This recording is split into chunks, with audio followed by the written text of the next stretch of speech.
ಇದು ತೀರಾ ನಿರೀಕ್ಷಿತ. ನಾನು ಒಬ್ಬ ತಂದೆಯಾಗಿ ಗಾರ್ಡಿಯನ್ನಾಗಿ ಅವಳ ಜೊತೆಗೆ ಇವತ್ತು ಬಂದೆ.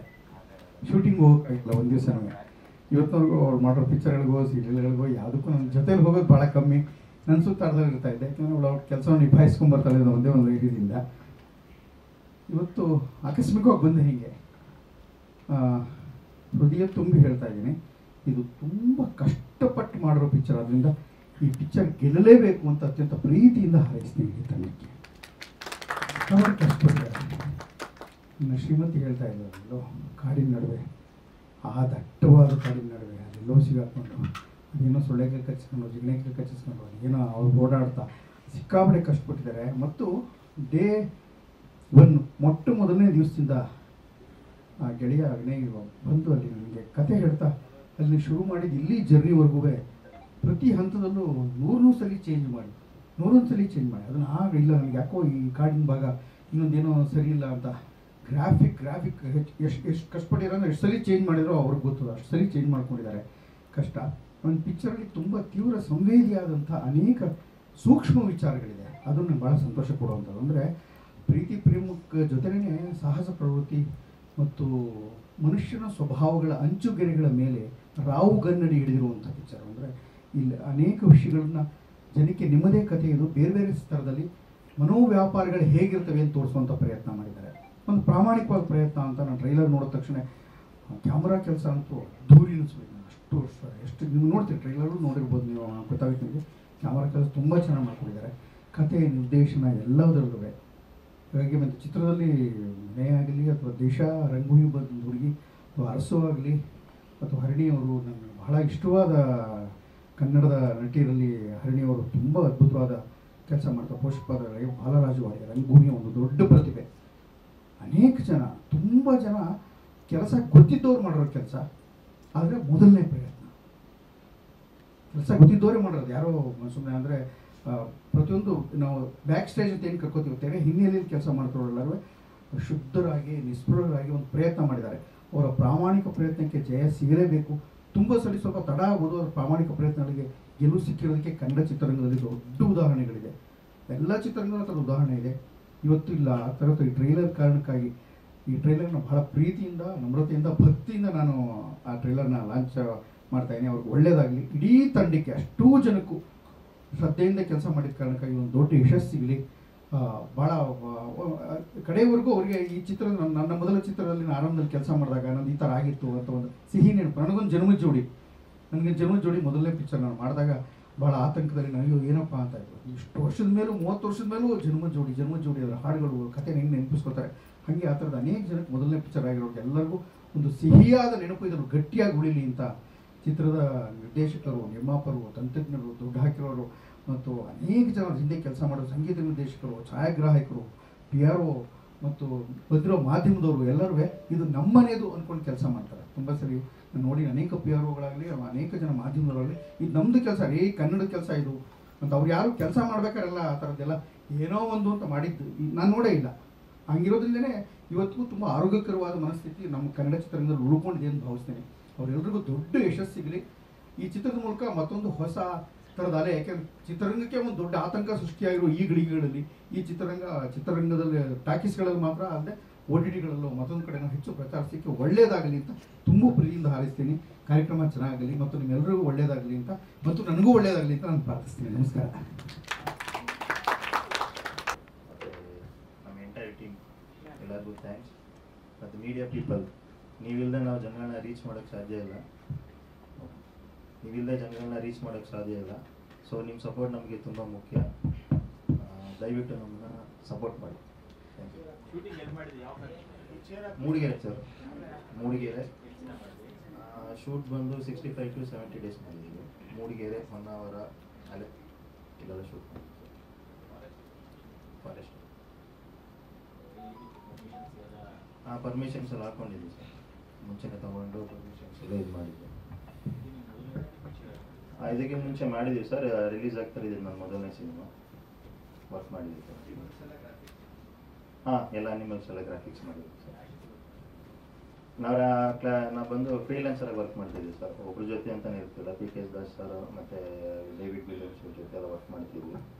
ಇದಾದ ಮೇಲೆ ನಾನು ಪರ್ಸ್ನಲ್ ಆಗಿ ವರ್ಕ್ ಮಾಡೋಕ್ಕೆ ನಾನು ಇಂಡಿವಿಜುವಲ್ ಆಗಿ. Thank you sir.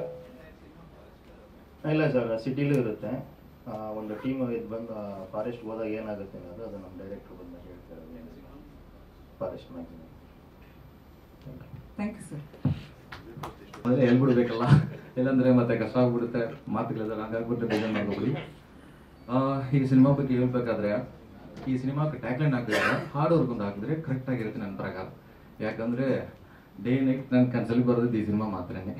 ಹಿಂಗೇನೆ ಡೈಲಿ ಹಂಗೆ ಹೋಗ್ತಾ ಇತ್ತು. ನಮ್ಮ ಡೈರೆಕ್ಟರ್ ಬಗ್ಗೆ ಹೇಳ್ಬೇಕಾದ್ರೆ, ಒಂದು ಫ್ರೀ ಆರ್ಟಿಸ್ಟ್ ಥರ ಒಳ್ಳೆ ಸ್ಪೇಸ್ ಕೊಡ್ತಾರೆ. ಸೊ ಅದ್ರ ಬಗ್ಗೆ ಏನೇ ಹೇಳಕ್ಕೆ ಬೇಕಾಗಿಲ್ಲ. ಏನೇ ಮಾಡಿದ್ರೂ ಹಿಂಗೆ ಆಗಿದಂದರೆ okay, take your time. So ಅದಕ್ಕೆ ಎಷ್ಟೇ ಡೆವಲಪ್ ಆಗಿರೋ ವಿಚಾರ. ಏನೋ ಕ್ರಿಯೇಟಿವಿಟಿ ಕೆಲಸ ಇದ್ರೂ ನಾವು ಅದಕ್ಕೆ ಜಾಗ ಕೊಡಬೇಕು. ಕೊಟ್ಟಾಗ ಮಾತ್ರ ಆ ಕೆಲಸ ನಡೆಯುತ್ತೆ, ಇಲ್ಲ ಅಂದರೆ ನಡೆಯೋದೇ ಇಲ್ಲ. ಸೊ ಅದು ಕರೆಕ್ಟಾಗಿ ತಿಳ್ಕೊಂಡೋದಕ್ಕೆ ಇಲ್ಲಿ ತನಕ ಕನ್ನಡ ಒಳ್ಳೆ ಸಿನಿಮಾನ ಬರ್ತಿದೆ. ನಾನು ಇಲ್ಲಿ ಕನ್ನಡ ಬರುವಾಗ ಅವ್ರು ಆಲ್ಮೋಸ್ಟ್ ಓರಿಯೆಂಟೇರ್ ಎಂದೇ ಇಟ್ಕೊಳ್ಳಿ. ಅವಾಗ ಕನ್ನಡ ವರ್ಡ್ ಗೊತ್ತಾಗಲ್ಲ, ಏನೋ ಬರೋದಿಲ್ಲ. ಮೋಸ್ಟ್ಲಿ ಟ್ರಾನ್ಸ್ಲೇಟ್ ಬರ್ತಾರೆ, ಅವ್ರನ್ನ ಹೇಳ್ತಾರೆ, ಹಿಂಗೆ ಇರುತ್ತೆ. ಸೊ ಅವಾಗ ಒಂದು ನನಗೆ ಕನ್ನಡ ಇಂಡಸ್ಟ್ರಿ ನನಗೆ ಅಷ್ಟೊಂದು ಗೊತ್ತೇ ಇಲ್ಲ. ಕನ್ನಡ ಅಂದರೆ ಕನ್ನಡ ಥರ ನನ್ನ ಮೈಂಡಲ್ಲಿ ಇರುತ್ತೆ. ಇಂಡಿಯಾಗೆ ಒಂದು ಇರುತ್ತೋ ಅನ್ಸುತ್ತೆ, ಆ ಲೆಕ್ಕಾಚಾರ ಇರುತ್ತೆ. ಅಷ್ಟು ಔಟ್ಸೈಡ್ ನಾನು. ಕೊನೆಗೆ ನನಗೆ KGF ಒಂದು ಮೇಕಿಂಗ್ ಬಂತು. ಅವಾಗ ನೋಡುವಾಗ ದೊಡ್ಡ ಸಿನಿಮಾ ಮಾಡ್ತಿದ್ದ ಹಂಗೇನೆ ಇತ್ತು. ಓಪನ್ ಆಗಿ ಹೇಳಿದ್ರೆ ನನಗೆ ಗೊತ್ತಿಲ್ಲಲ್ಲ, ನಾವು ಅದೇ ಸ್ಟೇಟಲ್ಲಿ ಇದ್ದೀವಿ, ನಮ್ಗೇನೋ ಗೊತ್ತಾಗಲ್ಲ. ಕೊನೆಗೇನೆ ಗೊತ್ತಾಯಿತು, ಸರಿ ಆಯಿತು. ಒಂದೊಂದು ಸಿನಿಮಾ ಬರೋವಾಗ ಸೊ ಇಲ್ಲಿ ಸುಮಾರು ಮೇಕರ್ಸ್ ಇದ್ದಾರೆ, ಬಟ್ ಅದನ್ನು ಪ್ರೊರೇಟ್ ಮಾಡೋಕ್ಕೆ, ಪ್ರಮೋಟ್ ಮಾಡೋಕ್ಕೆ ಯಾರೂ ಇಲ್ಲ ಆ್ಯಕ್ಚುಲಿ. ಅದೇನೇ ಒಂದು ಚಿಕ್ಕ ಸಿನಿಮಾ ಆಗಲಿ, ದೊಡ್ಡ ಸಿನಿಮಾ ಆಗಲಿ. ಸೊ ಅದನ್ನು ನಾವು ಎಷ್ಟು ಪ್ರಚಾರ ಮಾಡ್ತೀವೋ, ನಾವು ಎಷ್ಟು ಸಪೋರ್ಟ್ ಮಾಡ್ತೀವೋ ಅವಾಗನೇ ನಾವು ಬದುಕಲಿಕ್ಕಾಗುತ್ತೆ ಆ್ಯಕ್ಚುಲಿ. ಇವಾಗ ನಾವು ಬದುಕಬೇಕಾದ್ರೆ ಫಸ್ಟು ನಾವು ನಮ್ಮನ್ನು ಪ್ರಮೋಟ್ ಮಾಡಬೇಕು, ಜೊತೆಗೆ ಸಿನಿಮಾನ ಪ್ರಮೋಟ್ ಮಾಡಬೇಕು. ಅವ್ರು ಒಳ್ಳೆಯವರಲ್ಲಿ ಕೆಟ್ಟವರಲ್ಲಿ ಅವ್ರು ಸಿನಿಮಾ ಅವರು, ನಮ್ಮ ಸಿನಿಮಾ ಅವರು ಪ್ರಮೋಟ್ ಮಾಡಬೇಕು. ಇದು ಈಗ ಫುಲ್ಲು ಇವಾಗ ಕಮ್ಮಿ ಆದಂಗೆ ಪ್ಯಾನ್ ಇಂಡಿಯಾ ಅನ್ನೋ ಒಂದು ವಿಷಯ ಕ್ರಿಯೇಟ್ ಆಗಿದೆ. ಇನ್ನೂ ದೊಡ್ಡ ರೇಂಜಿಗೆ ಬರುತ್ತೆ ಅಂತ ನನಗೆ ತುಂಬ ನಂಬಿಕೆ ಇದೆ. ನನಗೆ ಈ ಸ್ಟೇಟ್ ಮೂವಿ ಆ ಸ್ಟೇಟ್ ಮೂವಿ ಅಂತೆಲ್ಲ ಏನಿಲ್ಲ. ಇಲ್ಲಾಂದರೆ ನೆಕ್ಸ್ಟ್ ಒಂದು ನನ್ನ ಕನ್ನಡ ನನ್ನ ಬಾಯಿಲೇ ಬರಲ್ಲ ಆ್ಯಕ್ಚುಲಿ. ಯಾಕಂದರೆ ನನಗೆ ವರ್ಡ್ಸ್ ಬಾಯಿಲೇ ಬರಲ್ಲ ಬೇಸಿಕ್ಕಾಗಿ. ಸೊ ಹಂಗಾಗಿ ತನಕ ಇನ್ನಿಗೆ ಪ್ರೌಡಾಗೇ ಫೀಲ್ ಮಾಡ್ತೀವಿ. ಯಾಕಂದರೆ ನಾನು ಫಸ್ಟು ಕನ್ನಡ ಸ್ಟೇಟಲ್ಲಿ ಇಲ್ಲಿ ಸ್ಟೇಜ್ ಇದೆ, ಫಸ್ಟು ಪ್ರೆಸ್ ಮೀಟು. ಅದಕ್ಕೆ ಇದು ನನಗೆ ಸ್ಪೆಷಲ್ ಡೇನೆ. ಇಲ್ಲಿ ನಾನು ಒಂದು ಸುಮಾರು ಜನಕ್ಕೆ ಥ್ಯಾಂಕ್ ಮಾಡಬೇಕಾಯ್ತೆ. ಒಂದೊಂದು ಹೇಳ್ತೀನಿ. ಫಸ್ಟ್ ನಾನು ನಿಂತಿದ್ದೀನಿ. ಯಾಕಂದರೆ ನಾನು ಡೇ ನೈಟು ನಾನು ಯಾವಾಗ ಲೇಟಾಗಿ ಬಂದ್ರೂ ಅದು ನನಗೋಸ್ಕರ ಕಾಯ್ಕೊಂಡಿರ್ತಾರೆ. ಊಟ ಮಾಡಲ್ಲ, ಬಂದಾಗನೇ ಮಾಡ್ತಾರೆ. ಯಾಕಂದರೆ ನನ್ನ ಕೆಲಸ ಬೇಕು ಗೊತ್ತು, ಅವರು ಸಪೋರ್ಟ್ ಮಾಡ್ತಾರೆ. ಹಿಂಗೆ ನೆಕ್ಸ್ಟ್ ನನ್ನ ಮಾವ ಮತ್ತು ನನ್ನ ಅತ್ತೆಗೆ ಎಲ್ಲರೂ ನನಗೆ ಫುಲ್ ಸಪೋರ್ಟು. ಇಂಟ್ರೆಸ್ಟ್ ಓಪನ್ ಮಾಡಿದ್ರೆ ಫಸ್ಟು ಅಲ್ಲಿ ತಲೆ ಬಸ್ಕೊಂಡು ಕೂತ್ಕಾರಲ್ಲ ಇಮೇಜಿ ನಮ್ಮ DOP ಸರ್. ನಾನು ಬಂದಿರಲಿ ಎಂದು ಇಲ್ಲಿ ತನಕ ನನಗೆ ಸಿನಿಮಾ ಸಪೋರ್ಟ್ ಅವ್ರನ್ನೇ. ಕೆಲವೊಂದು ಮೂವಿ ಎಲ್ಲ ಬೇರೆಯವ್ರ ಮೂವಿ ಇರುತ್ತೆ, ನಾನು ಬ್ಯಾಕ್ಗ್ರೌಂಡ್ ಸ್ಕೋರ್ ಮಾಡುವಾಗ ಇವ್ರ ಡೈಲಾಗ್ ಏನೇನು ಅರ್ಥ ಆಗ್ತಿಲ್ಲ, ನಾನು ಎಕ್ಸ್ಪ್ಲೇನ್ ಮಾಡಿದರೆ ಫುಲ್ಲು ಕುತ್ಕೊಂಡು ಇಲ್ಲ ಎಕ್ಸ್ಪ್ಲೇನ್ ಮಾಡ್ತಾರೆ. ಸೊ ಅವರು ಫುಲ್ ಕಂಪ್ಲೀಟ್ ಫ್ರೀ ಆರ್ಟಿಸ್ಟ್ನೇ.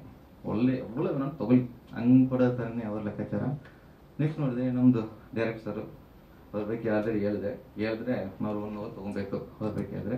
ಮತ್ತು ನಮ್ಮ ಸರ್ ನಯೇಂದ್ರ ಸರ್, ಸೊ ಅವರು ಹೇಳೋಕ್ಕೆ ಬೇಕಾಗಿಲ್ಲ. ಯಾಕಂದರೆ ಅವ್ರ ಬಗ್ಗೆ ಎಲ್ಲರಿಗೂ ಗೊತ್ತು, ಅವರು ಮಾಡಿದ ಕೆಲಸ ಮತ್ತು ಶೂಟಿಂಗಲ್ಲಿ ಎಷ್ಟು ಕಂಫರ್ಟಬಲ್ ಇರ್ತಾರೆ. ಎಲ್ರಿಗೂ ಒಂದೇ ರೆಸ್ಪೆಕ್ಟ್, ಒಂದು ಎಕ್ಸ್ಪೀರಿಯನ್ಸ್ ಉಳ್ಳವ್ರಿಗೆ ಮಾತ್ರ ಬರುತ್ತೆ, ಎಲ್ಲರಿಗೂ ಬರೋಲ್ಲ. ಯಾಕಂದರೆ ನಾನು ದೊಡ್ಡವನು, ನಾನು ನಿಮಗೆ ಯಾಕೆ ಹಿಂಗೆ ಮಾತಾಡಬೇಕು, ಹಿಂಗೆ ಯಾಕೆ ಮರ್ಯಾದೆ ಕೊಡಬೇಕು, ಈ ಥರ ಸಿಕ್ಕಾಪಟ್ಟ ವಿಷಯಗಳನ್ನ ಇರುತ್ತೆ. ಆ ರೇಂಜಲ್ಲಿ ನೋಡುವಾಗ ನಾನು ಈ ಸಿನಿಮಾಲಿ ಕೆಲಸ ಮಾಡೋದು ಎಲ್ಲರೂ ಒಳ್ಳೆ ರೆಸ್ಪೆಕ್ಟು. ನಾನು ಮೊದಲೇ ಈ ಸಿನಿಮಾಲಿ ಆ್ಯಕ್ಟ್ ಮಾಡುವಾಗ ನಾನೊಬ್ಬ ಮ್ಯೂಸಿಷಿಯನ್ ಯಾರು ಗೊತ್ತೇ ಆಗಲ್ಲ ಆ್ಯಕ್ಚುಲಿ. ಬಂದಿರ್ತೀವಿ ಪ್ರಪಂಚ ಕಾಣ್ತಾರಲ್ಲ ಅದು. ಸೊ ಎಲ್ಲರೂ ಅವರು ಚಿನ್ನ ಆರ್ಟಿಸ್ಟೋ ದೊಡ್ಡ ಆರ್ಟಿಸ್ಟೋ ಆದರೂ ಒಂದು ರೆಸ್ಪೆಕ್ಟ್ ಅಂದರೆ ಈ ಟೀಮಲ್ಲಿ ನೋಡಿದೆ, ಈ ಟೀಮ್ನೇ ಕನ್ನಡ ಆರ್ಟಿಸ್ಟ್ ಅಂತ ತಿಳ್ಕೊಂಡಿದ್ದೀವಿ. ಇದಕ್ಕೆ ಇಲ್ಲಿ ತನಕ ನಾನು ಜಾಸ್ತಿ ಆಗಬೇಕಂತ ನಂದು ಆಸೆ ಇರುತ್ತೆ. ಏನು ಸರ್?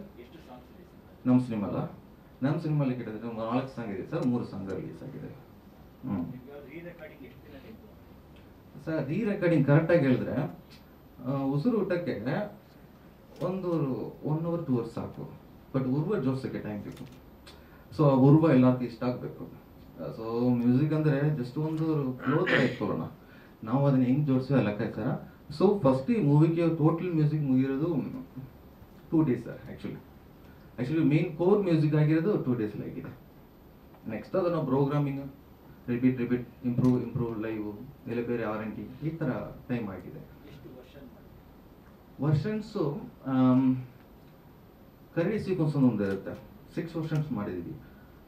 ಮತ್ತು ಲವ್ ಸೀಕ್ವೆನ್ಸು ಮೇಜರ್ ಸಾಂಗ್ಲಿಂದೇ ಬಂದಿರೋದು, ಬಟ್ ಬ್ಯಾಕ್ಗ್ರೌಂಡ್ ಸ್ಕೋರ್ನೇ ಒಂದು ಕನ್ವರ್ಟ್ ಮಾಡಿ ಒಂದು ಸಾಂಗೇ ಒಂದಿದೆ ಈ ಮೂವಿಯಲ್ಲಿ, ಎಂಡಿ ಕ್ರೆಡಿಟ್ಸಲ್ಲಿ ಬರುತ್ತೆ. ಅದು ಫುಲ್ ಮೂವಿಗಳು RRನೇ, ಅದು ನಮಗೆ ಅದು ಸಾಂಗ್ ಕನ್ವರ್ಟ್ ಮಾಡೋದು ಚೆನ್ನಾಗಿರುತ್ತೆ. ಸೊ ಹಂಗನ್ನೋದು ಡೆವಲಪ್ ಆಗಿರೋ ವಿಚಾರನೆ. ಸೊ ವರ್ಷನ್ ಲಿಸ್ಟ್ ಸೇರಿದ್ರೆ ಸಿಂಪಲ್ ಆಗಿ ನಿಮ್ಗೆ ಹೇಳಿದ್ರೆ ನಂದು ಈ ಮೂವಿನ ನಂದು ಮ್ಯೂಸಿಕ್ ಪ್ರಾಜೆಕ್ಟ್ ಫೈಲು 600 GB ಕರೆಕ್ಟಾಗಿ ಹೇಳಿದ್ರೆ. ಏನು ಸರ್? ಸರ್ ನನ್ನ ಹತ್ರ ಇವರು ನಾನು ಕೊಟ್ಟಿರೋ ಹಾರ್ಡ್ ಡಿಸ್ಕ್ ಆಲ್ಮೋಸ್ಟ್ ಮ್ಯೂಸಿಕ್ ಮಾತ್ರ ನಾನು ಹೊಸ ಇನ್ಸ್ಟ್ರೂಮೆಂಟ್ ಡೌನ್ಲೋಡ್ ಮಾಡೋಕ್ಕೆ R&D ಮಾಡೋಕ್ಕೆ ಎಲ್ಲ ಸೇರಿಸಿ ನನ್ನ ಕಡೆ ಒಂದು 12 GB ಮೇಲೆ ಇರ್ತದೆ ಸರ್ ಇವ್ರದ್ದು ಮಾತ್ರ. ನಾನು ಅದರಲ್ಲಿ ವರ್ಷನ್ಸು ಬ್ಯಾಕಪ್ಪು ಏನೋ ಡೆಲಿಟ್ ಮಾಡಲ್ಲ, ಯಾಕಂದ್ರೆ ಯಾವಾಗ ಏನೋ ಒಂದು ಬೇಕಾಗುತ್ತೆ, ಅದಕ್ಕೆ ಹಂಗೆ ಇಟ್ಕೊಳ್ಳೋದು. ಯಾವುದು ಅಂತ ಕೇಳ್ತೀರಾ? ನಾನು ನೇಟಿವ್ ತಮಿಳ್ನಾಡು, ತಂಜಾವೂರು ಅಂತ ಹೇಳ್ತಾರೆ. ನಾನು ಅಲ್ಲಿ ಒಂದು 4 ಸಿನಿಮಾ ಮಾಡಿದೆ, ಇಲ್ಲಿ ಬಂದು 3 ಸಿನಿಮಾ ಮಾಡಿದ್ವಿ, ಇದೇ ಫಸ್ಟ್ ಸ್ಟೇಜ್. ಅದಕ್ಕೂ ಮುಂಚೆ ಒಂದು ದೊಡ್ಡ ಸಿನಿಮಾನ ಒಂದು ಮಾಡಿದೆ ಲಾಕ್ಡೌನಲ್ಲಿ, ಸಮ್ ಇಶ್ಯೂನಲ್ಲಿ ಡ್ರಾಪ್ ಆಗಿದೆ. ಅದೇ ಇದೇ ಫಸ್ಟ್ ನಮ್ದು ರಿಲೀಸ್ ಆಗಿರೋದು. Okay, thank you. Thank you everyone for being here, and thank you Vinay sir for having me. Today on first stage I'm a bit nervous. I'm really very sorry ಏನಾದರೂ ತಪ್ಪಾಗಿ ಹೇಳಿದ್ರೆ. And thank you Ramesh sir for coming here. And choreo ಮಾಡಿದ್ದೀನಿ, one song ಮಾಡಿದ್ದೀನಿ ನಾನು ಮೌನಿ ಅಂತ. So ನಮ್ಮ director sir and Disha ಅವರು ತುಂಬ ಕಂಫರ್ಟಬಲ್ ಆಗಿದ್ರು. I am really very grateful and honour to be here. Thank you our director and DOP my Anna, thank you so much. He was very much comfortable to me. Nan ಏನು ಹೇಳಿದ್ರು he'll be like, no you can do it, yeah you can do it, ಹಂಗೆ ಇದ್ರು. Thank you so much. He was very much helpful for us. And my husband, our music director, thank you so much. ಅವ್ರು ಇಲ್ಲ ಅಂದರೆ ನಾನು ಇರಲಿಲ್ಲ. So thank you so much for having me in your life also. Thank you so much. And I would like to take this opportunity to thank my dad. He's been every 28 years he's been so much support to me. Thank you so much daddy. I'm a bit nervous. I'm really very sorry, nange ಏನು ಮಾತಾಡೋದಂದ್ರೆ ಗೊತ್ತಿಲ್ಲ. That's all. Thank you. Thank you so much. Almost ಒಂದು 45 to 50 ಥಿಯೇಟರ್ಸಲ್ಲಿ release ಮಾಡೋ plan ಇದೆ. Vinay sir ತುಂಬ ಕಷ್ಟಪಟ್ಟು ಈ ಸಿನಿಮಾನ ಮಾಡಿದ್ದಾರೆ. ಅವ್ರು ಎಲ್ಲೆಲ್ಲಿ ದುಡ್ಡು ಹಂಚಿದ್ದಾರೆ, ಫೈನಾನ್ಷಿಯಲಿ ಆಗಲಿ ಅಥವಾ ಹೀರೋ ಆಗಲಿ ಅಥವಾ ಡೈರೆಕ್ಷನ್ ಆಗಲಿ ತುಂಬ ಕಷ್ಟಪಟ್ಟಿದ್ದಾರೆ. ಒಳ್ಳೆಯದಾಗಲಿ ಸರ್. ನಿಮ್ಮ ಸ್ಟ್ರಗಲ್ನ ನಾನು ಹತ್ತಿರದಿಂದ ನೋಡಿದ್ದೀನಿ. ಖಂಡಿತ ನಿಮ್ಗೆ ಒಳ್ಳೇದಾಗಬೇಕಂತ ಮನಸ್ಪೂರ್ವಕವಾಗಿ ಕೇಳ್ಕೊತೀನಿ. ನಿಮ್ಮೆಲ್ಲರೂ ಹಾರೈಕೆ ಆಶೀರ್ವಾದ ಈ ಸಿನಿಮಾ ಮೇಲೆ ಇರಲಿ ಅಂತ ಕೇಳ್ಕೊತೀನಿ. Thank you sir. ಎಲ್ಲ ಸಿಟಿಲೇ ಇರುತ್ತೆ ಸರ್. ಸಿನಿಮಾ ನೋಡಿದ್ದೀನಿ ಸರ್. ಹೇಗಂದರೆ ಸಿನಿಮಾ ನಾವು ಕಮರ್ಷಿಯಲಾಗೆ ನೋಡ್ತೀವಿ ಸರ್. ಇವಾಗ ನೀವು ಸಿನಿಮಾಗಳು ನೋಡಿ ನೋಡಿ ನೋಡಿ ಯಾವ ಸಿನಿಮಾ ಚೆನ್ನಾಗಿದೆ ಅನ್ನೋ ಜಜ್ಮೆಂಟ್ ಹೋಗ್ಬಿಟ್ರೆ, ಅಡುಗೆ ಮಾಡೋನಿಗೆ ಅವನಿಗೆ ಟೇಸ್ಟ್ ಗೊತ್ತಿರಲ್ಲ, ಬಟ್ ತಿನ್ನೋರು ಬಂದ ಟೇಸ್ಟ್ ಅದನ್ನು ಚೆನ್ನಾಗಿದೆ ಅಂತ ತಿಂತಾನೆ ಇರ್ತಾರೆ. ನಮಗೆ ಗೊತ್ತಾಗಿರಲ್ಲ ಅದು ಹೇಗಿರುತ್ತೆ ಅಂತ. ಎಲ್ರಿಗೂ ನಮಸ್ಕಾರ. ಮೀಡಿಯಾ ಸಪೋರ್ಟರ್ಸ್ ಮತ್ತು ಈ ಸಿನಿಮಾಗೆ ಬಂದಿರೋಂಥ ಅಷ್ಟು ಜನರಿಗೂ ತುಂಬ ಹೃದಯದ ಧನ್ಯವಾದ. ಇದು ನನ್ನ ಮೊದಲನೇ ಸಿನಿಮಾ ವಿಲ್ಲನ್ ಆಗಿ ಮಾಡ್ತಾ ಇರೋಂಥ ಸಿನಿಮಾ. ಇದಕ್ಕಿಂತ ಮುಂಚೆ ಹಲವಾರು ಸಿನಿಮಾಗಳು ನಟಿಸಿದ್ರು, ಹಲವಾರು ಸೀರಿಯಲ್ಗಳಲ್ಲಿ ನಟಿಸಿದ್ರು, ಎಕ್ಸ್ಪೋಸ್ ಅಂತ ಸಿಗ್ತಾ ಇರೋಂಥ ಮೊದಲನೇ ಸಿನಿಮಾ ನನ್ನದು the cinema, first baby main. So ಅಷ್ಟು ಎಕ್ಸೈಟ್ಮೆಂಟ್ ಕಾಯ್ತಾ ಇದ್ದೀನಿ. ಇದಕ್ಕಿಂತ ಮುಂಚೆ ಶರಣ್ ಅಂದರೆ ಯಾರಿಗೂ ಗೊತ್ತಿಲ್ಲ.